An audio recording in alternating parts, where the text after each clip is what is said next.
Hey y'all, so I'm at the laundromat today for now, but it was something else I wanted to touch on and talk about. So I was just sitting here thinking, and I was like, you know what, I'm really the culprit. And then I heard a song. For a saint is just ooh, no. For a saint is just a sinner who fell down and got up. We fall down, yes, when we get up. Oh yeah, we fall down, but we get up. We fall down, but we get up. So what I was thinking, like, okay, what I knew, I'm gonna put it that way. What I knew was that while I was going through my spiritual awakening, I know I was getting hit from every single angle. Well, I was getting thrown so much animosity, so much misunderstanding, misperception, also lies and deceit, manipulation, sabotage, everything, y'all. Everything in the book you could think of. Like, everybody was literally meeting up, coming together to think of ways to destroy me or stop me or set me up and put me in jail or get my child snatched away, all kind of stuff. They were trying to do everything for the past 5 years, right? And this is everybody around me, so I'm surrounded at all times. Whole time I had already, way before this even kicked off in 2020, I had already started going through spiritual awakening. It was just more slow and gradual, you know. I was like gradually picking up on things. And God showed me that, and even throughout the whole thing, which is why I had so much perseverance, is because God showed me that, yeah, it may look like they get in their way to them on the outside, but me and you both know that you just walk in the path that I'm telling you to walk. It looks similar to what they want out of your life, but you know, and I know in this very moment that nothing they have done or thrown at you or tried to do in the dark, aka black magic, something I never heard of before this spiritual awakening. But anyway, so it's like, you know, it always looked like they was getting their way when they wasn't. And patience is a virtue. So that's all I've been doing on my end, is just staying patient and making sure I do what I'm supposed to do. I go where God tell me to go, even if it's uncomfortable, even if it's not, don't seem like it's the solution. Like, the whole process was the solution. Every time I ended up somewhere else, it was people that I had to talk to about what I was going through that was scared of, like, changing their lives. Like, we wasn't having no normal conversations. Like, when I met people in different places that me and my son ended up while we was homeless and on the street, etc., I met people that I had to minister to. I met people that that was like me, just one out of the bunch, you know what I'm saying, that's lost, that was trying to figure out why I was in the situation I'm in, and you know, especially with the way that I look and every way I carry myself and how smart I seem to be when I am, but in their minds that I seem to be, you know, how intelligent I am, how am I in this situation. And I would tell people, and some people would push their luck. Some people want to take advantage of it.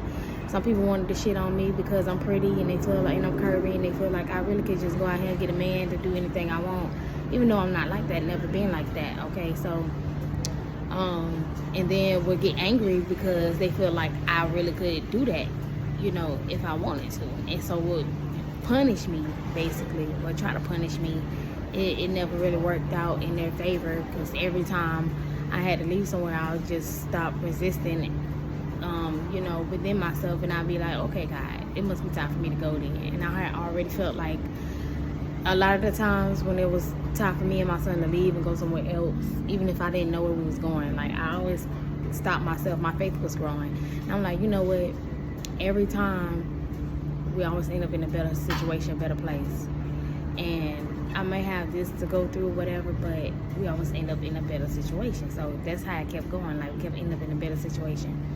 And all my family will hear about it, because I will still be in contact with, like, a couple of them every now and then when I'm, like, moving around or whatever, but on the phone. But I was noticing that, like, even though they was coming to give me, like, little reliefs of help, like the breadcrumbs of help, at the same time still they was watching me too. So And then I'm coming out, I'm happy. All the people I know, basically me and my son, we know all the people that's around us now, and they like family. You know what I'm saying? So, I could tell that was getting on their nerves, and you know what I'm saying? So it was a lot going on, but God was like, nah, you really the culprit, because like all you did was keep your mouth shut, and that people think they was getting over, when they really, and in hindsight, was co-creating those realities for themselves. While I was co-creating my best reality, they was co-creating their worst reality. And since I knew they was trying to pawn it off on me, or project it on me, or force it on me, I also kept rebuking it. I also raised my child up from the age that it really got popping when he was 3 up to now 8 years old. I even raised my son up to rebuke things and make sure he's in the right energy, and also call for, speak life into himself, basically. And speak life into our situation as well. If he feel like he want to help and he's a kid, there's no other way you can help, talk to God, for mommy.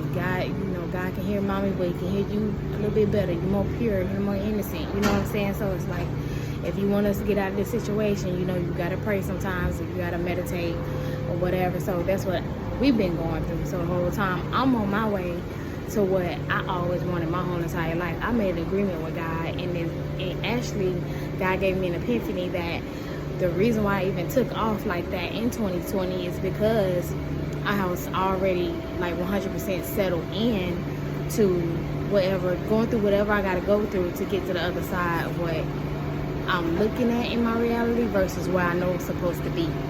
So in hindsight, there was actually my workers. When God said he would use your enemies as your footstool, oh baby, he's not playing. So everything that I went through that I resented him for, that I was mad about, I was still upset about, that people would either go there with me or anything like that, when I'm the do it girl. I'm the take care of everything for everybody girl. And you don't even have to ask questions or like even think, use your own brain. You know what I'm saying? That's what type of person I am with my was with my loved ones. Because I've learned since then, I've grown and I've learned, and I know better now. And I know it wasn't my fault because I was raised up like that, and I was the only one raised up like that, and I was like excruciatingly raised up like that. I had no break growing up. God, it's like God had to bring me back to show me like, this is all your family want for you is extreme pressure of all of their karma, bad karma at that. They ain't trying to make no good karma at all, because they feel like they could just throw it off on me. They could just come get me to pray. They could just come, trick me into doing something for them or whatever. Or, whatever the case. Or sabotage everybody, have me stuck around them, whatever. But ain't none of that stuff been working. Like, my mind is so far gone from where I used to be. As you can see and hear, like, I've never been somebody that just sat up and was like a little B word, you know what I'm saying? Like, I just never felt like I'm gonna ever be that, you know what I'm saying? So even in my most feminine times, and I'm like that, you know what I'm saying? I'm just not gonna come out with it unless I have to. I'm gonna shut my mouth. I'm gonna say everything I need to say. God tell me to say. When God tell me to be quiet, I'm gonna be quiet, and that's what I did. I got quiet. One thing about it, anyways, once you show yourself to be an enemy to me, oh baby, all the access you had cut off.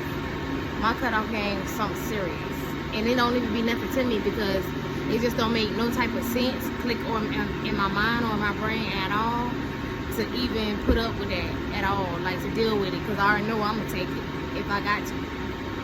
If you really want to press the issue about my life, I know I'm gonna take it, and I know can't nobody win over my life but me. Okay, because God gave it to me, and I wear this aspect of God as my own identity very well. And from what God was showing me, I always have since the beginning of time. So I'm not tripping. You want to come up against me? You think you're coming up against me, but you're coming up against yourself, because you're coming up against God as well. And then on top of that, and you're coming up with the purity of God. I'm talking about like real life relationship since I was a child, raised up by God, follow my intuition. That's how I get things done. Like literally, I would fish around If it feel right here, okay, here. You know what I'm saying? I use my intuition. I depend on God like that my whole entire life. So if you want to come up against me because you see something great in me that you think you should have for yourself, maybe you're supposed to have it similar, but not mine. Especially not to the point where you gotta do wickedness and evil to get it or to take it from me. When I first didn't give you permission, and I blocked off all access in prayer, speaking it in existence. Like, I was not playing, because I knew what I was going through, and now it's like time for me to chill, because I feel like God is telling me that I'm good. Like, I did what I was supposed to do, and I did it well, very well.